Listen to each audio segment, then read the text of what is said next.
In this video I will show you how you can copy content between pages in seconds in Elementor. So let's start the video process. If want to recreate this testimonial section in another page, it would take a lot of time creating the section, the containers in the section, and add the text content inside each container. Instead, you could copy the entire section into other pages, which would save you a lot of time. All you need to do is right-click on this section and click Copy from the menu. Next, go to the page where you want to add the entire section and right-click in this section and paste it. The entire section will be added, saving lot of time.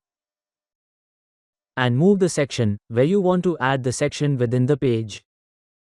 With this we have come to the end of this video. Please like, share, and comment on our videos, and do not forget to subscribe to our YouTube channel.